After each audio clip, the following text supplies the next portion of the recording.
I say, what's good? I'm your host, and my name is Professor Khalil Amani, and this is Khalil Amani's World 100. We're doing a lot of great things. I'm retired, and I'm just having fun, and I'm sharing my world with you.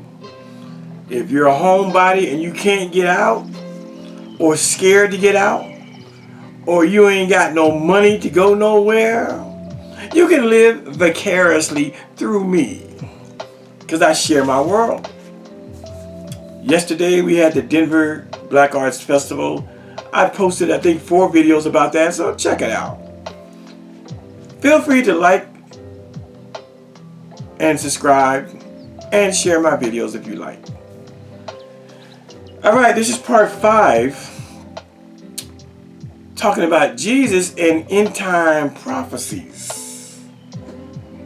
Oh yeah, this is part 5. Part 5, and we're dealing with the information, and while we're dealing with the information, my haters, my nemesis, my foes, my enemies are still over there with the ad hominem attacks, with the attacks on Khalil Amani, and that's just fine.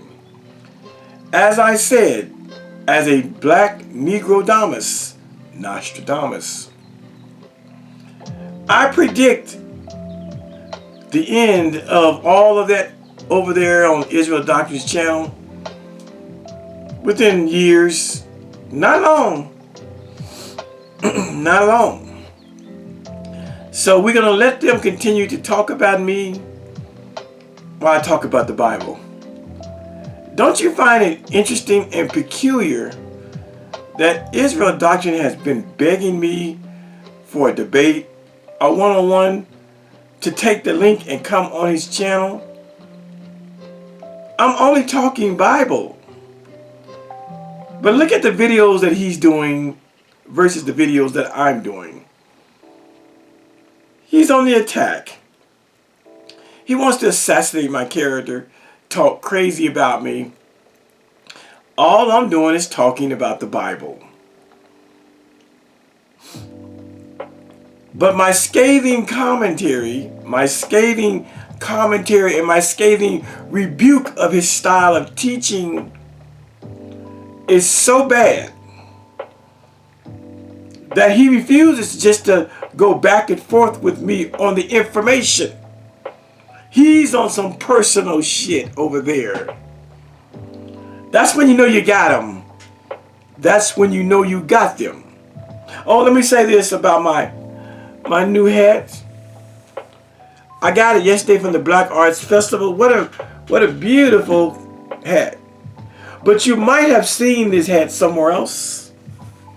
Yes, you have. I bought the white version about a year or 2 ago. So now I got the black version of it and the white version. Great embroidery. All that's wonderful stuff. Wonderful stuff. So I'm rocking the black one, but I also have the white one. A man's lid game has got to be top notch. And if I'm going to wear a lid, I want my lid to say something and to mean something. And so it's freedom. It's freedom over everything. We black. We from Africa. That's what it is. All right.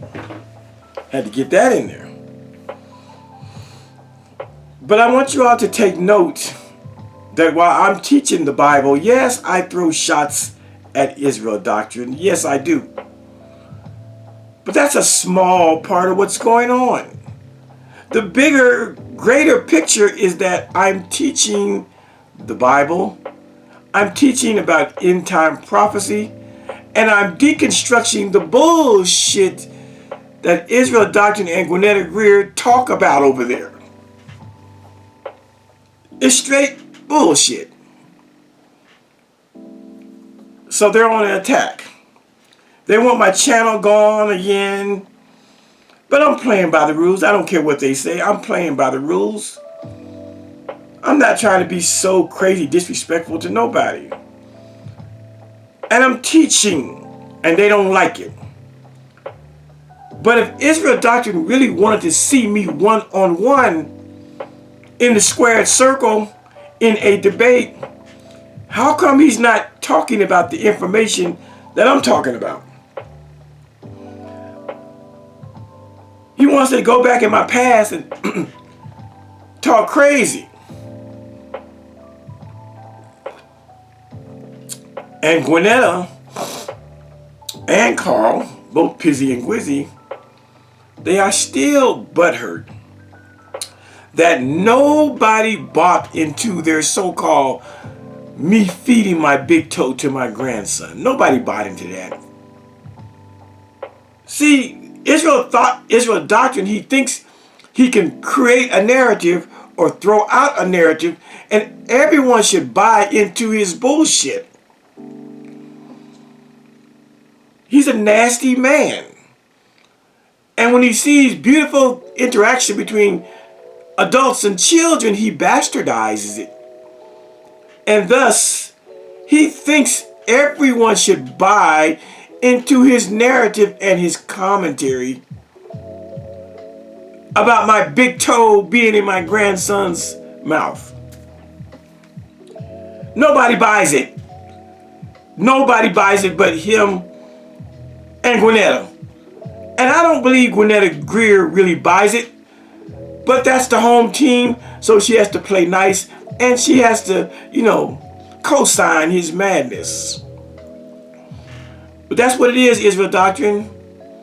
That's why nobody believes your big toe in the grandson's mouth narrative. Because they've heard me explain it, and I was innocent, and my grandson was innocent, and it was an innocent Kodak moment. You can't come along and create, well, you can, and try to create a narrative about what took place in my house and think that people are going to not believe the first person narrative, me, and what I said happened, versus what you said over in Arkansas about what happened in my house. People simply don't buy your narrative, my nigga. Gwinnetta Greer, people simply don't buy your nigga's narrative about my big toe in my grandson's mouth. If they did, they would strongly condemn me too. Nobody buys your narrative. Unseen Soldier, he doesn't buy your narrative. He heard my explanation. I was sitting in a chair, minding my business, and my grandson was on the floor playing with his toys, and he left his toys alone and crawled over to my foot and put my big toe in his mouth. And I looked down and took a picture. What are you doing, boy? And then I picked him up. Innocent. Innocent. Nobody's buying your narrative. And that's why you put your foot in your mouth, Israel Doctrine, when you told the world that you went and looked up mouthing child porn. You did it, nigga. Instead of accepting my reason, instead of accepting my explanation of the picture, you doubled down and you looked up child porn and you described the child porn. And that's why when people look at you now, Israel Doctrine, they see Brother Polite. They see Sinful the P and they see Nature Boy. When they look at you, Israel Doctrine, you created that mess. And you niggas sit over there and act like people are supposed to believe your narrative about my son nibbling on my big toe when Grandpa Khalil has told the world what it was. I don't give a fuck if people accept it or not. I know I'm innocent, and that's why I posted the picture, because it was a pure moment of Kodak innocence. So keep on complaining and whining and crying that nobody, unseen soldier wouldn't. He heard about the toe in the mouth, Khalil's toe in his grandson's mouth, and he ain't say nothing. Because nobody's gonna buy your narrative because you niggas tell so many lies that people be like, yeah, whatever. What's your new lie? Oh, your new lie is that my grandson is my lover. Oh. You see, that's why people don't believe you, because you tell such egregious lies that are so wild that people be like, what the fuck? Now Khalil's grandson is his lover. Now Khalil is screwing his grandson. First he was screwing his daughter. That's what they said about me. But you all just continue to lie and lump one lie on top of another lie. And that's why we are at the point where you niggas are just talking to each other. You can't get nobody to co-sign. You niggas co-sign each other. That's it. But that's what happens when you base your YouTube channel on lie after lie after lie. All right, that's enough of that. That's enough of that. Yeah, they still mad, y'all.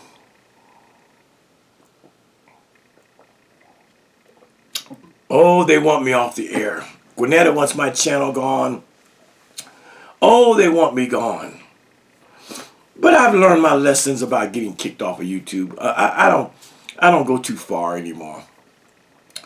Now what I want to do, I want to get back on this Bible lesson, Matthew 24. Sorry, people. Those of you who are waiting for the Bible lesson and you had to endure that little pre-rant, I'm sorry. We're going to get back on the so-called Olivet Discourse, aka the Olivet Prophecies. We're going to get back on it. But what I want to do, first and foremost, I want to go back over something that I talked about on my last video, part 4. If you haven't seen parts 1, 2, and 3, and 4 of the end time eschatology prophecies, I invite you to go back and watch part 1, part 2, part 3, part 4, and I believe this is part 5. But as I always say, if you're a Billy Badass and you don't want to go back, jump your happy ass right on in here. You can go back later. But I want to go back. I want to double back. I want to swing back around the corner and talk about why Jesus spoke in parables. Because in the last video, I let you hear this woman, Gwinnetta, say that she doesn't like the fact that the Bible speaks in parables. The Bible speaks in many different ways. Figuratively, literally, prose and poetry, symbolic and metaphorically, and of course, parabolically. But I want to go back because I found the books. I mentioned on part 4 that I believe it was John Henry Clark, Dr. John Henry Clark, and that it was Malcolm X that talked about signs, symbolism, talked about parables. And we talked about a particular parable that was common during the antebellum slave times. A song known as Steal Away to Jesus, and the duality of the song. And I mentioned that about the slave songs having dual meanings because they were singing in parabolic phraseology. But this woman on YouTube who thinks she knows about the Bible and claims she likes to talk about Bible, she made another unfortunate mistake, claiming she didn't like the way Jesus gave it up. Now I'm adding to it, but I'm giving you the gist of what the woman was saying. The woman was saying, I don't fuck with Jesus' spectacular vernacular. I don't like the way he speaks to people. I don't like his teaching style. I don't like his modus operandi. I don't like his MO. I do not like Jesus' methodology. I abhor and eschew. I hate parables. That's what she said. She didn't say it like that. I'm putting some mustard and relish and ketchup. I'm putting some gravy on my meatloaf. But I'm going to let you hear what she said.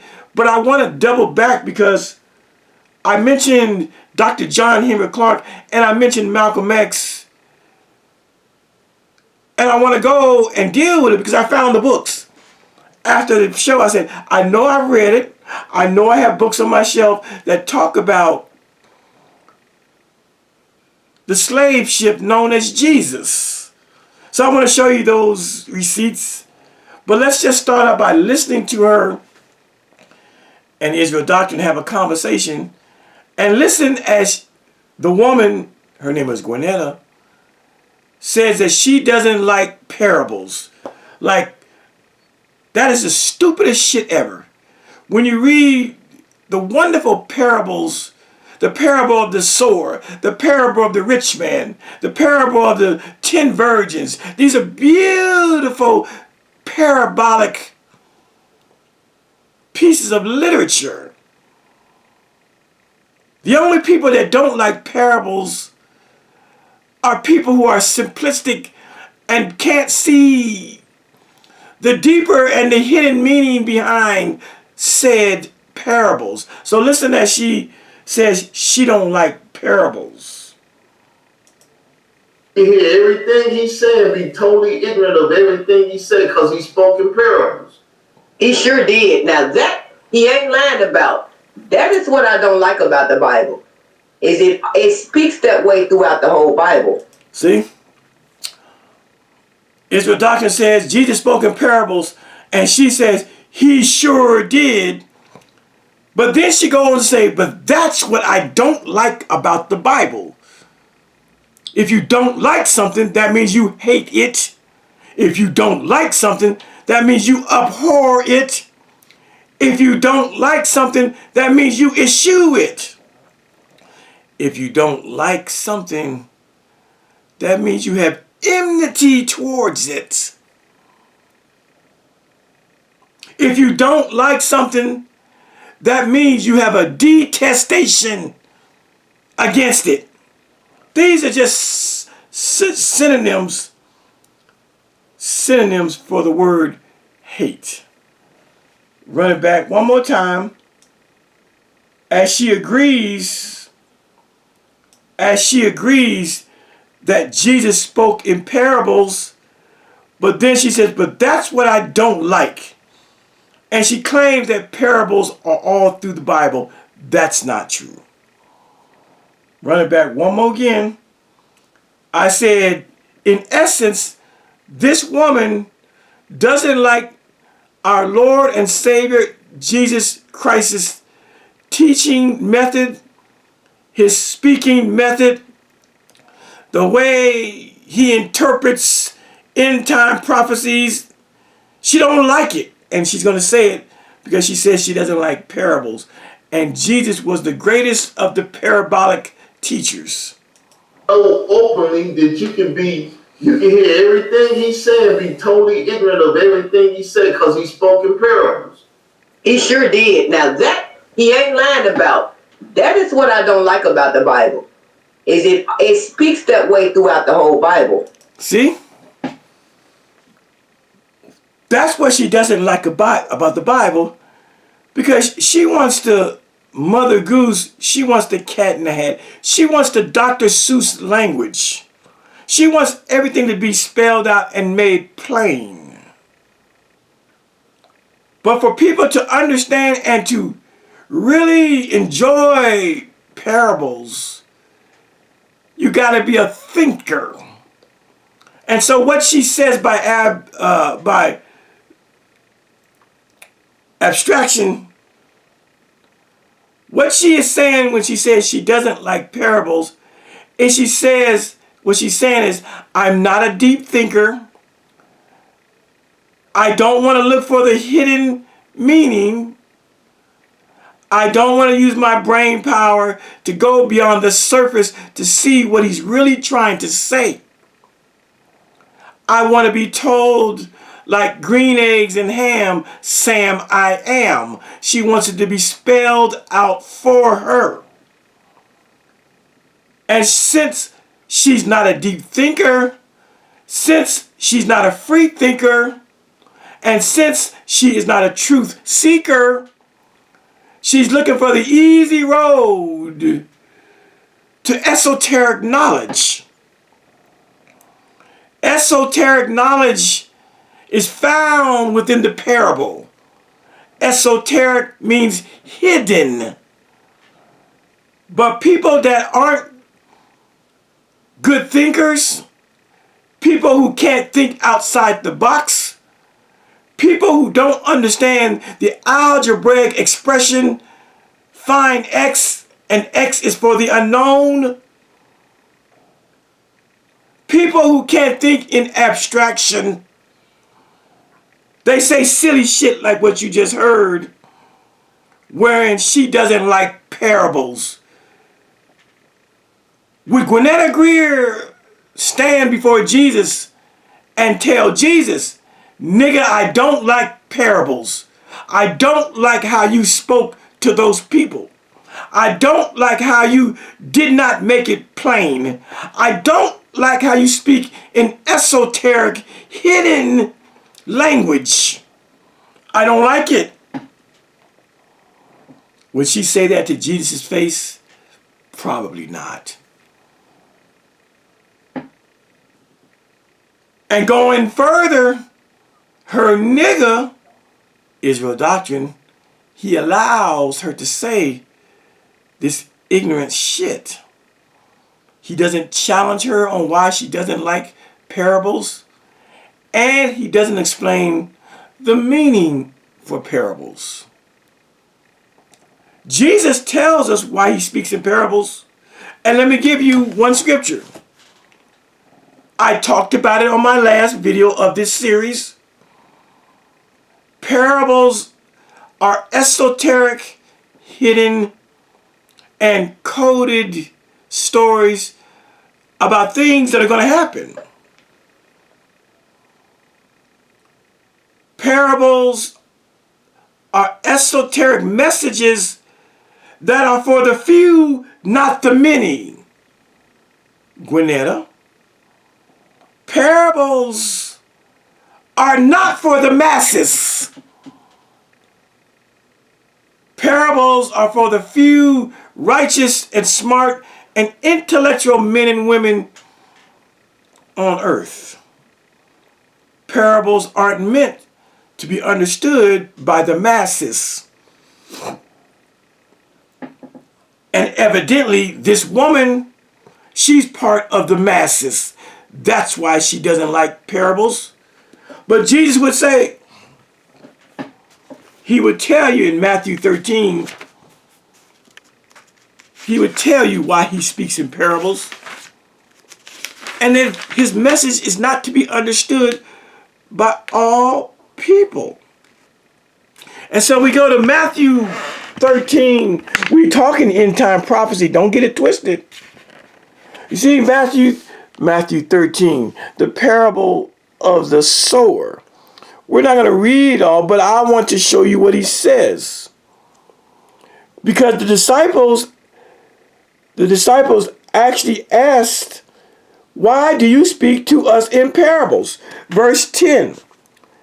And the disciples came and said unto him, Jesus, why speakest thou unto them in parables? Jesus answered and said unto them, because it is given unto you, soldier boy, it's given unto you 12 disciples to know the mysteries of the kingdom of heaven. But to them, the world, the masses, it is not given. For whosoever hath, to him shall be given, and he shall have more abundance. But whosoever hath not, from him shall be taken away even that he hath. And it goes on down. See, it lets you know it's about understanding. By hearing ye shall hear and shall not understand. And seeing ye shall see and shall not perceive. For this people's heart is waxed gross, and their ears are dull of hearing.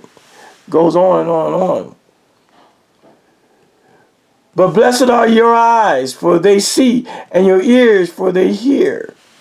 For verily I say unto you, that many prophets and righteous men have desired to see those things which ye see, and have not seen them, and to hear those things which ye hear, and have not heard them. And so,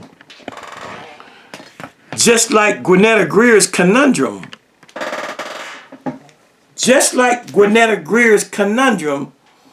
of not liking parables, the disciples asked a similar question: why do you speak to those people in parables? And Jesus says, because it is given for you to understand the mysteries of the kingdom of God, the kingdom of heaven. But to those people listening, it is not given. And I'm not going to give my knowledge to the people. They're not ready for it. But as I explained in part 4, the times in which Jesus lived, there were lots of people being assassinated, murdered, jailed, and imprisoned, raped, and tortured for following Jesus' message. And that the Roman government who ruled Israel in Jesus' day, Israel was not its own self-contained and autonomous government or theocracy.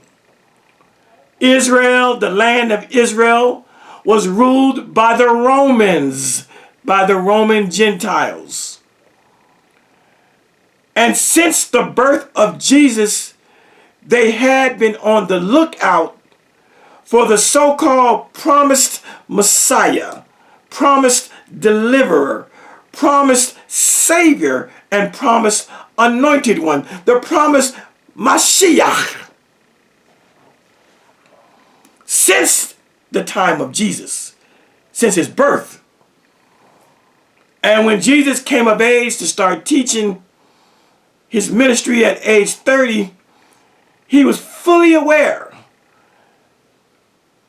that the Roman body politic had their eyes on him.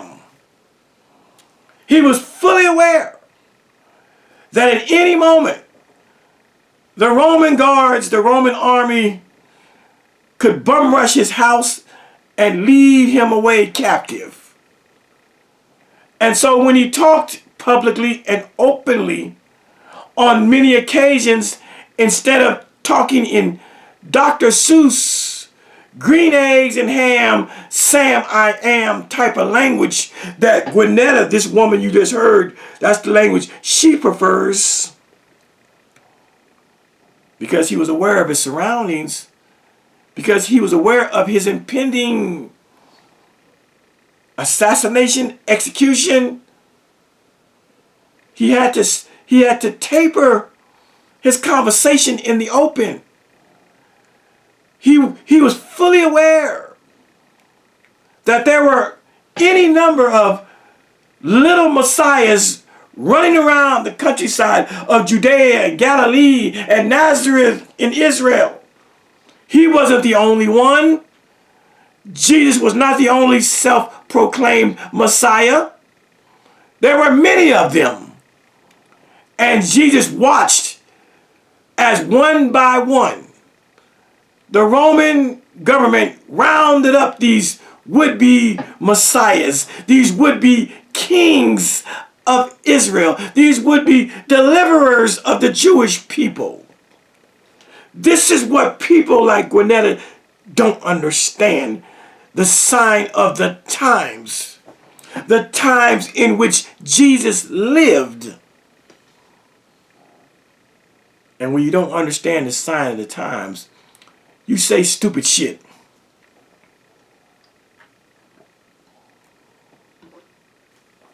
You say stupid shit like you don't like parables. Parables were coded messages that only the few understood. The masses were oblivious to most of the parables that Jesus taught. He wanted the 12 disciples, his inner circle, to have elite knowledge of the kingdom of God, the kingdom of heaven. And the only way he was going to disseminate this esoteric or hidden and super elitist knowledge about the kingdom of heaven to his disciples was to speak around the mulberry bush, was to be double-tongued, to use tricky language, to speak in riddles, because the enemy was watching. The Roman government were everywhere present. The Roman army was everywhere present, watching, looking, and lurking, listening out for seditious activities and conversation. Seditious, from the word sedition, it means to overthrow a government. See, you Christians and you Hebrew Israelites, many of you hear about the kingdom of God or the king of Israel, and you think otherworldly, pie in the sky, in the sweet by and by, when we die type of kingdoms. But the Roman government, they were not interested in an afterlife type of kingdom.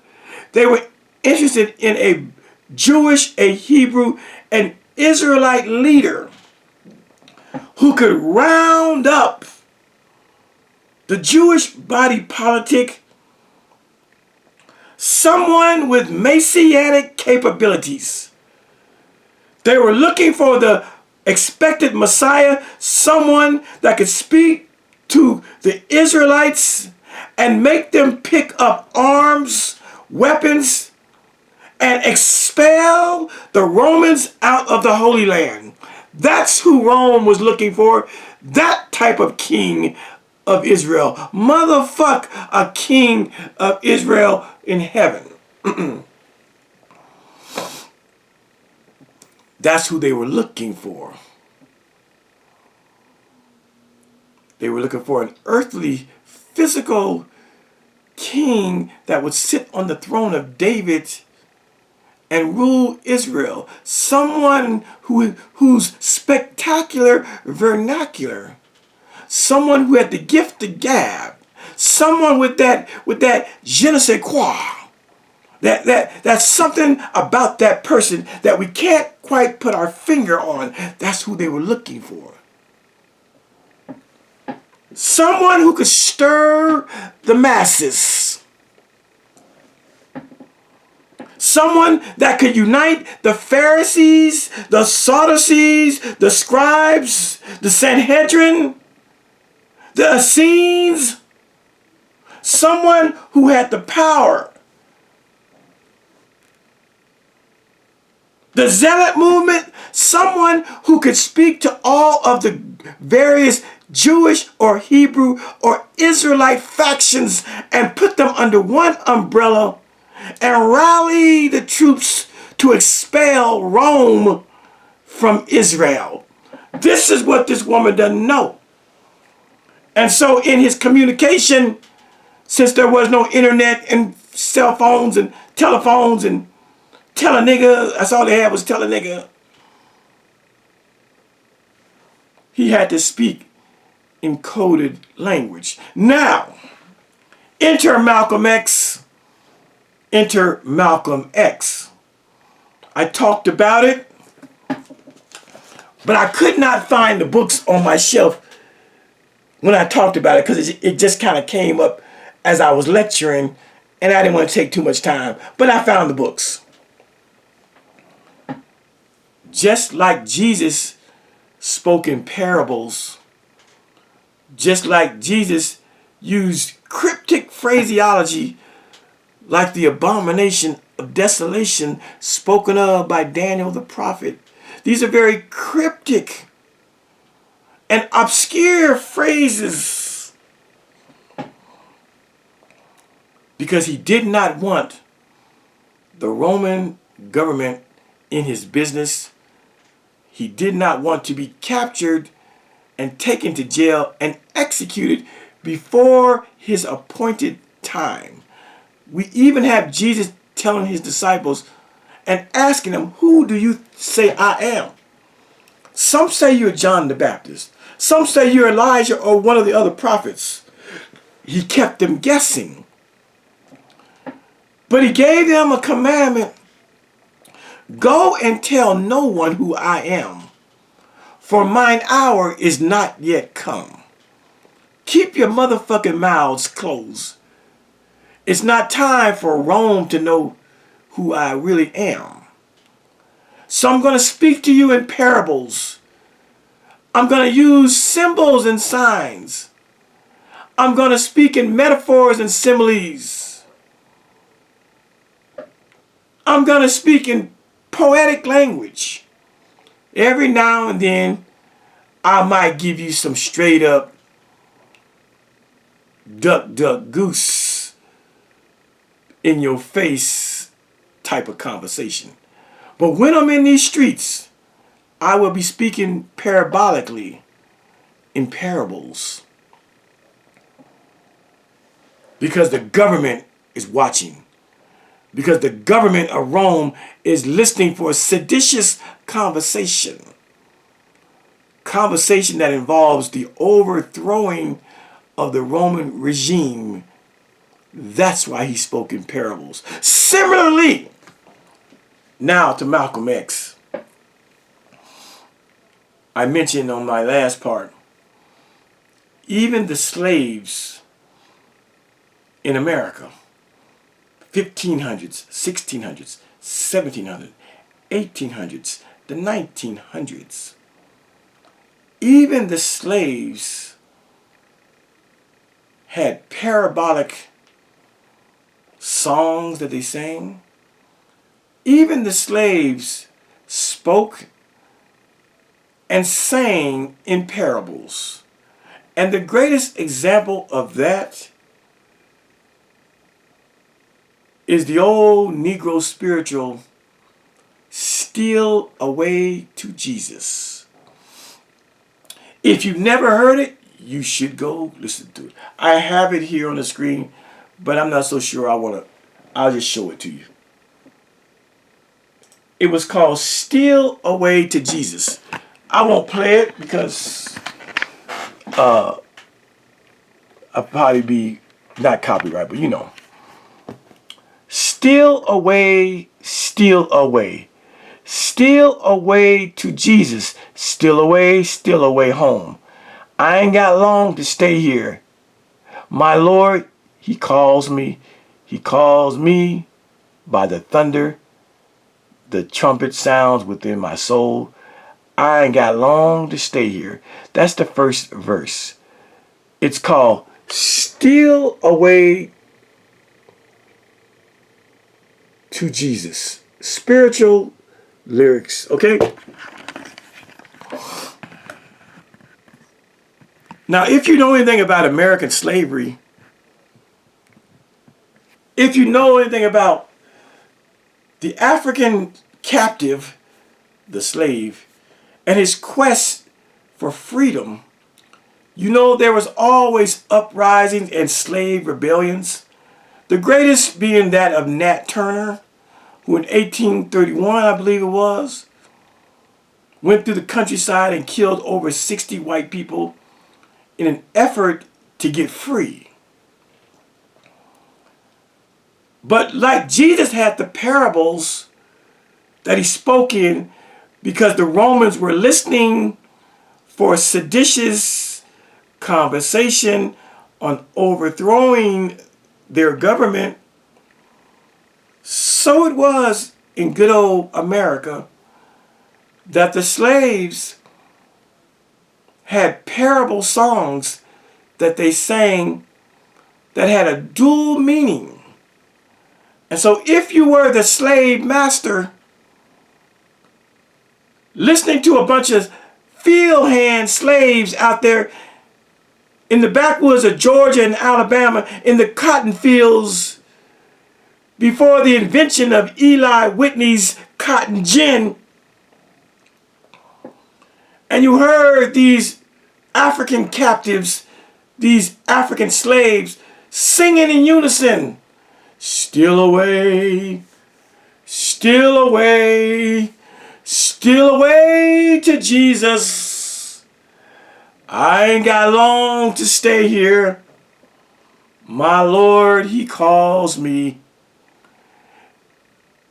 From the ears of the white slave master on the horse with the whip, watching the slaves work, he smiles and says, "Oh, they singing about the afterlife. They're singing about when they die. They're singing about that sweet by and by, you know. Swing low, sweet chariot, coming forward to carry me home." They singing about heaven when they die. We got these niggas working the fields while they're alive, and they are singing about what they're going to do when they die. You know?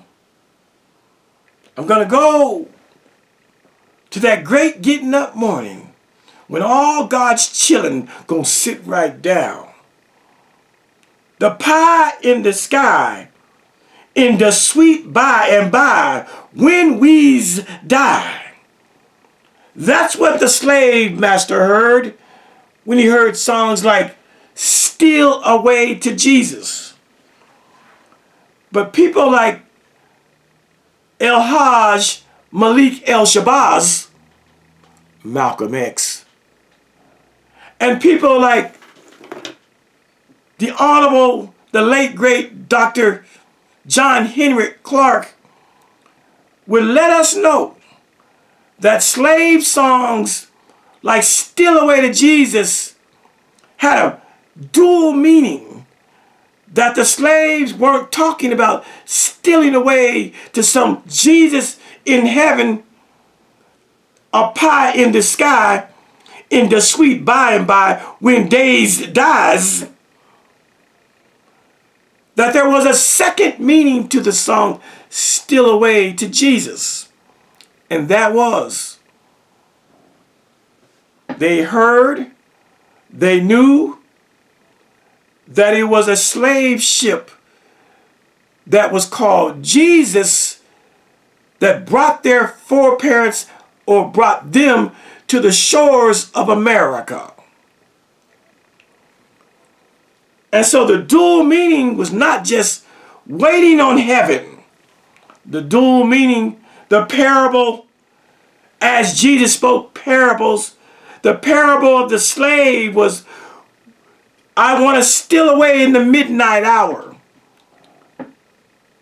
I want to get with Harriet Tubman and steal away to Canada to get free of slavery. Or I want to steal away to the shores of the Atlantic coast, the Atlantic Ocean. I want to get back on that ship named Jesus and take me home. And so let you read the sources, because in my last one, I didn't give you the sources because I was just talking off the dome and I didn't have time to find the books. But I got the books now. So the first book is from the late, great Dr. John Henry Clark. Can we get some? I said, this book is called Christopher Columbus and the African Holocaust by Dr. John Henrik Clarke. And he writes on page 30, he writes this. Hold on, I gotta get this right. We do it the old school way. You know, we do it the old.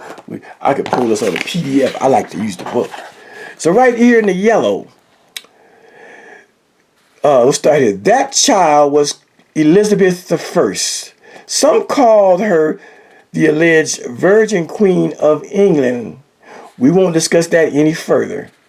They showed her a ledger of what could be made in the slave trade after she had refused to go into the business, and finally she went into the business. One of the ships was her personal property, the good ship Jesus, commanded by Captain John Hawkins. Got it? And so, John Henrik Clarke, he calls the ship the good ship Jesus. This was a slave ship. This was a slave ship. Again, they showed Queen Elizabeth I of England a ledger, mean a book, of what she could what could be made in the slave trade, how much money she could make for England in the slave trade. After she had refused to go into the business, she first refused, but when they showed her that ledger, that book, and how much money African slaves were going for, the moolah, she finally went into the business. And one of the ships for the slaves was her personal property. And they called it the good ship Jesus, commanded by Captain John Hawkins. Okay, that's that reference. I like to show references. And that's from the book Christopher Columbus and the African Holocaust. Now, another book, Malcolm X on Afro-American history. He also speaks of that same ship. Let me find it. Here it is. Let me get this here. On page 32, Malcolm X writes, there's a book called The Slave Trade by Spears, in which it points out that one of the first slave ships to come here, America, was piloted by an Englishman named John Hawkins. There goes that same name, John Hawkins. And John Hawkins' ship was called Jesus, the good ship Jesus. This was the boat that was used. It's in history. They used Jesus, the boat, the ship, to bring them Africans here, and then use him to keep you here too. Here it goes. When our people got here and found out what they had gotten into, they didn't want to stay. Many of them started looking for that ship that brought them here. The slaves had an old spiritual which they sang, steal away to Jesus, steal away home. You think that they were talking about some man that got hung on a cross 2,000 years ago, whereas they were talking about a ship. They wanted to steal away and get on board that ship that was named Jesus, or as he says, the good ship Jesus. so that they could go back home on the mother continent, the African continent, where they had been tricked and brought from. But you've got poor Negroes today who have been brainwashed, still sitting in church talking about stealing away to Jesus. Who's that? Oh, Kitty wanted to tell you something. I didn't know that you was recording. Tell him I'll get back with him. Okay. Or you get the message if you want to tell you. Tell him I'm recording. I'll just tell him that when you finish, you'll come over. Okay. Okay. Still sitting in church talking about stealing away to Jesus. They talk about going up yonder, dying. If they're going somewhere, showing you how your mind is all messed up. They were talking about a boat. See? They were talking about a boat. Or they used to sing a song, another one. You can have this world, but give me Jesus. They weren't talking about that man that died supposedly on a cross. They were talking about a boat. You can have this world, this Western world, this evil, corrupt, run-down, low-down Western world. But give me Jesus, the boat. But give me the ship, Jesus, so I can go back. Okay, that's enough. So you get the point. That's what I wanted to show you on part 4. Well, we're talking about parables and how Jesus spoke in parables. The slaves also spoke in parables, and they sang in parables. And they sang in parables because they did not want the slave master to know that they were on a quest for freedom. They were looking for the Underground Railroad with Harriet Tubman. They were looking to escape to the north and to Canada to become free. They were looking to go and get on that ship that they called the Good Ship Jesus. Now let me give you a little bit more. I'm teaching you why Jesus spoke in parables, because parables are meant for the few, not for the many. Jesus' parables were for the disciples, not for the greater community and for the Roman ears to listen. He spoke in coded language to the masses. And inside his circle, he broke down the meaning of the parables. Likewise, when slaves were planning insurrections in America, when African slaves, African captives were planning insurrections, when they were planning to get free, they sang in parabolic fashion. The slave master smiled when he heard "Steal away to Jesus." The slave master smiled when he heard, "You can have this whole world, just give me Jesus." The slave master thought that these Negroes sure are spiritual, never understanding the duality, the dual meaning of steal away to Jesus. They understood that there was a man named Sir John Hawkins that commandeered a ship commissioned by the Queen of England, Elizabeth I, a ship that Malcolm X calls the Good Ship Jesus, a ship that Dr. John Henry Clark calls the Good Ship Jesus. But the real name of that ship was not the Good Ship Jesus. It was called the Jesus of Lubeck. Let me show it to you. First, let me show you the meaning of "Steal away to Jesus." If you're not convinced, if Malcolm X doesn't convince you that steal away to Jesus had to do with stealing away to a slave ship that he called the Good Ship Jesus, let's go up here And there you have on Google, Steal Away to Jesus meaning. And it tells you plainly, steal away to Jesus is a phrase with a double meaning, particularly significant in the context of African American spirituals.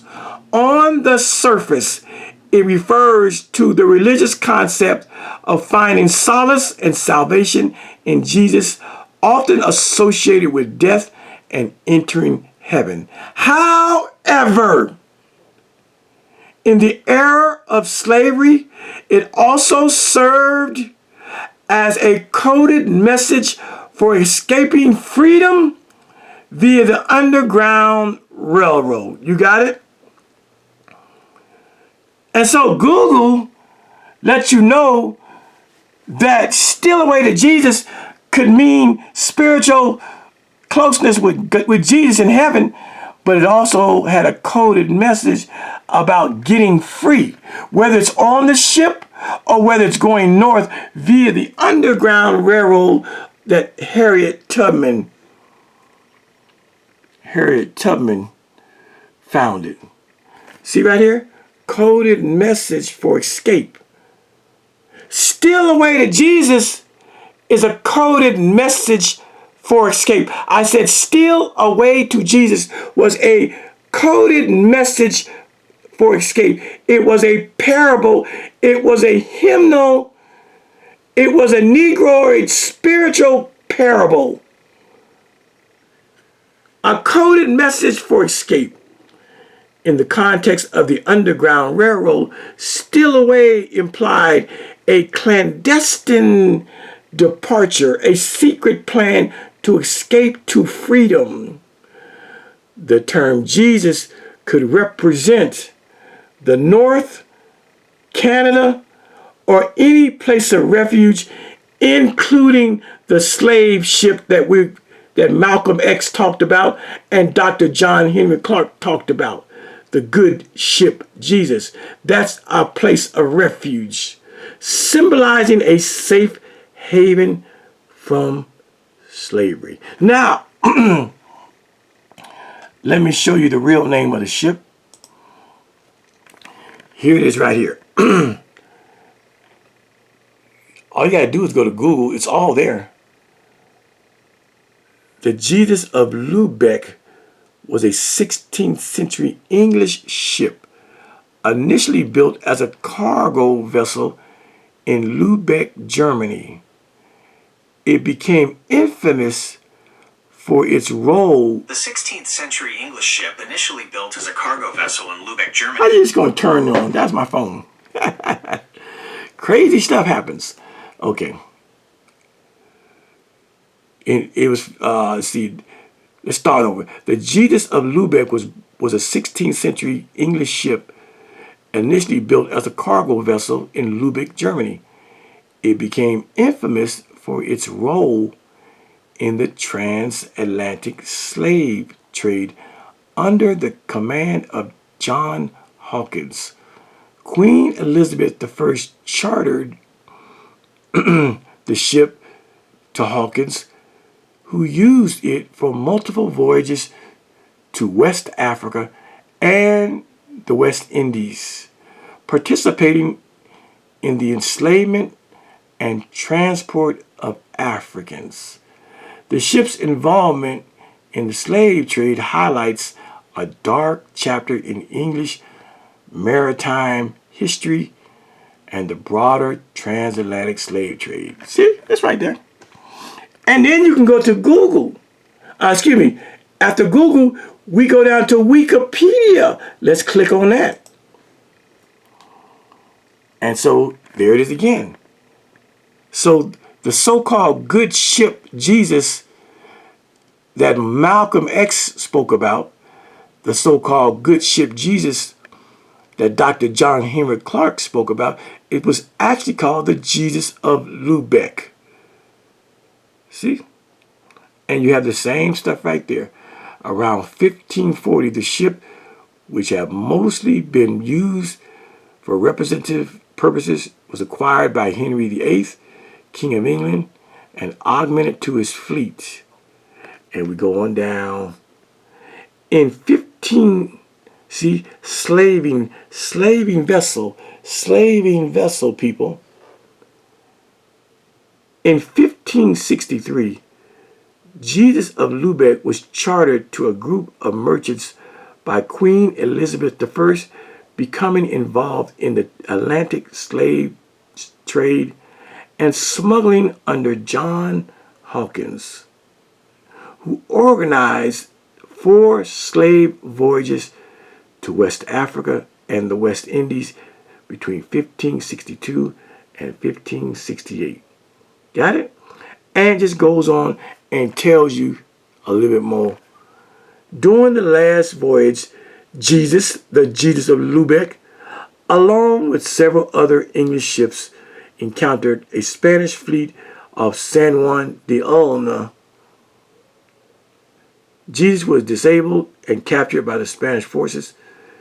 The heavily damaged ship was later sold for 601 ducats to a local merchant. Yeah. And there is the Jesus of Lubeck. You got it? This is what I wanted to show you yesterday, but I just didn't have the information up. I just spoke it, but I didn't really, I like to give you information. And so, now you got it. And so when we go back, now let's go back, let's double back to Jesus. Let's double back to the ignorant conversation of these 2 ignorant YouTubers talking Bible that they don't know. And this woman having an aversion and a detestation and a hatred for Jesus speaking in parables, because the trout mouth chick doesn't understand how necessary it was for Jesus to speak in a parabolic vernacular. Here she go. You can hear everything he said and be totally ignorant of everything he said because he spoke in parables. He sure did. Now that he ain't lying about. That is what I don't like about the Bible. Is it speaks that way throughout the whole Bible. And that's what an ignorant person who doesn't understand the times in which Jesus lived. This woman expects that everything is going to be handed to her. In the 21st century, in the year 2025, for her liking, so that she can just hear it and know it, and that's it. She has no frame of reference. She has no understanding. She has no knowledge of the contextualization of the life and times of Jesus Christ. She has no clue that Jesus' people, the Jews, were living in their own type of slave system. That the Romans were ruling their country and that the Romans had their feet on the necks of the Jewish people. She knows none of this.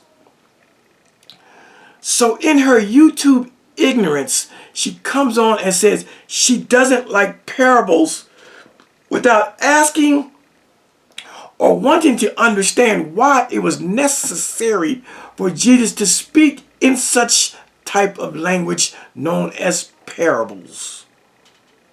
And her teacher, Israel Doctrine, he doesn't have the know-how or the wherewithal to stop this stupid woman and say, woman, there was a reason that Jesus had to speak in parables. There was a reason why Jesus had to speak in esoteric language. There was a reason why Jesus had to speak in hidden language. There was a reason why Jesus had to use coded language. There was a reason why Jesus had to use cryptic phrases like abomination of desolation spoken of by Daniel the prophet.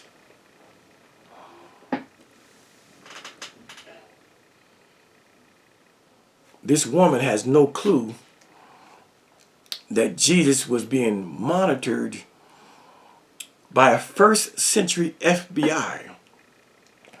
That there was a first century COINTELPRO. Before J. Edgar Hoover's and the FBI's counterintelligence program of the 40s, 50s, and 60s and 70s, before J. Edgar Hoover's COINTELPRO,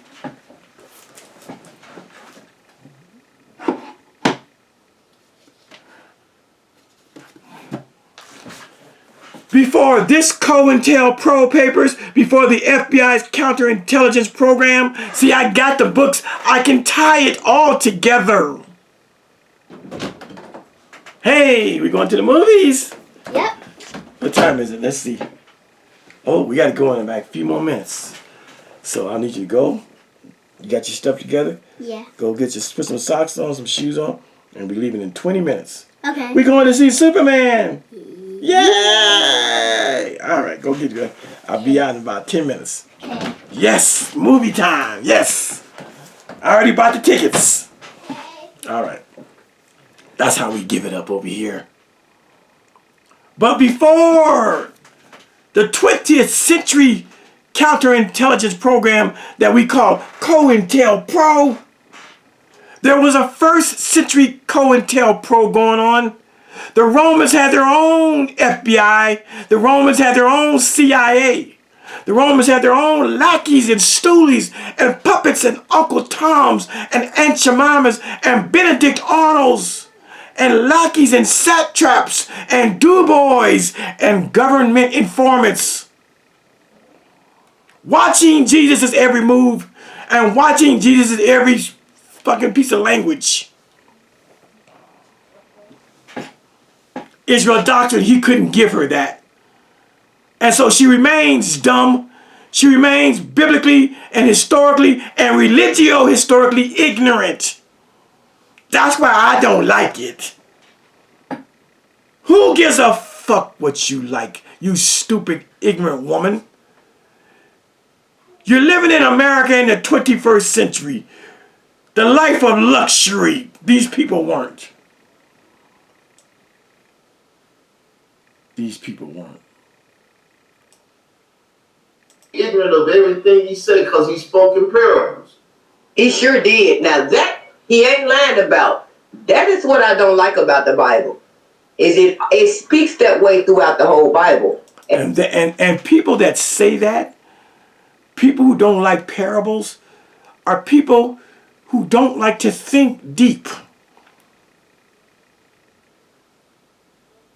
People that don't like parables are people who want the Mother Goose, the Dr. Seuss, green eggs and ham, Sam I am conversation.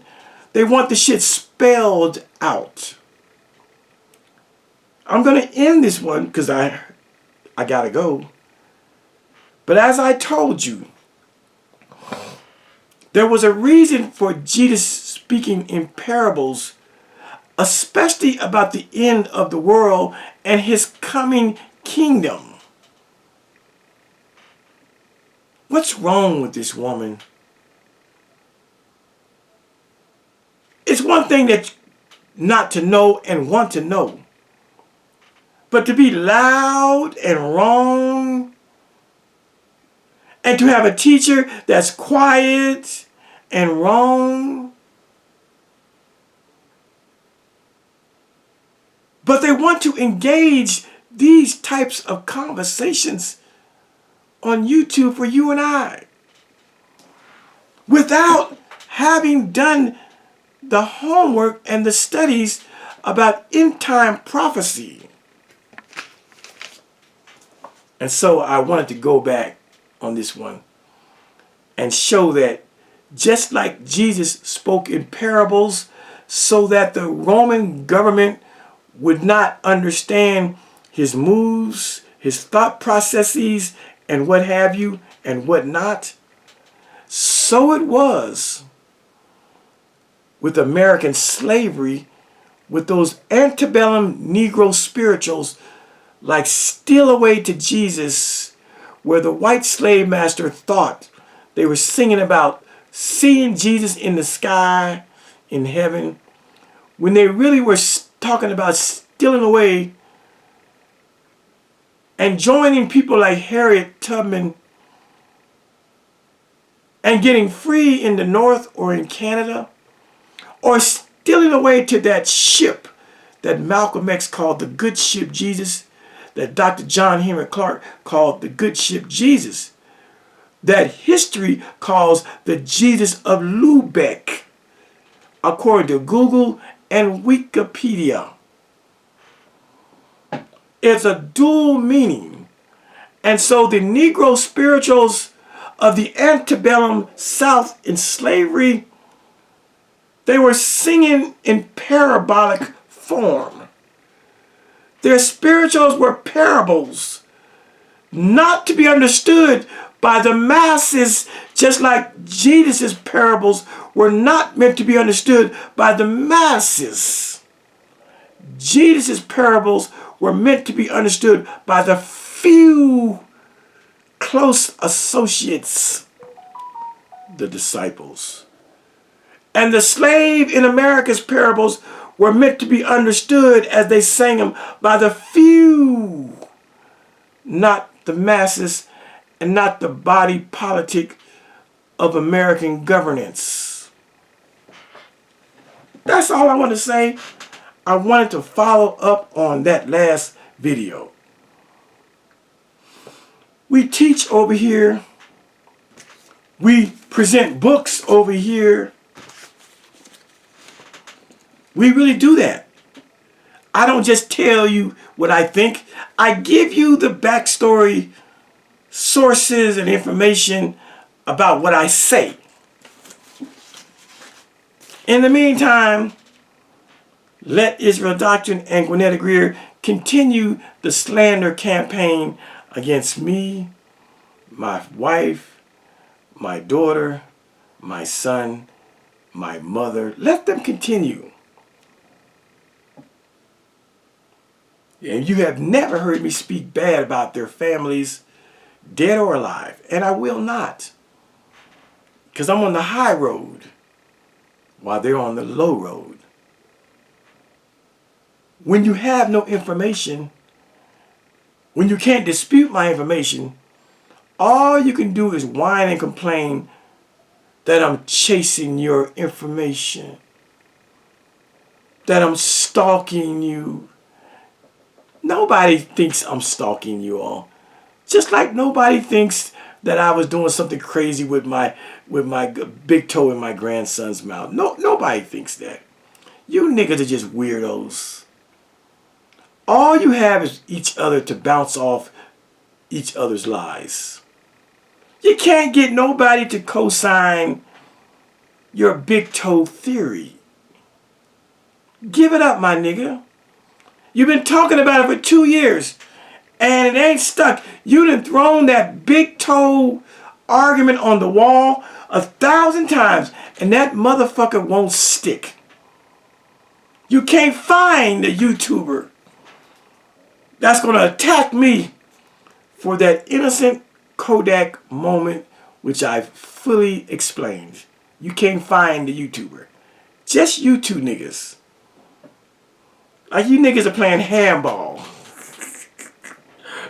One-on-one. We listening, but we don't believe you.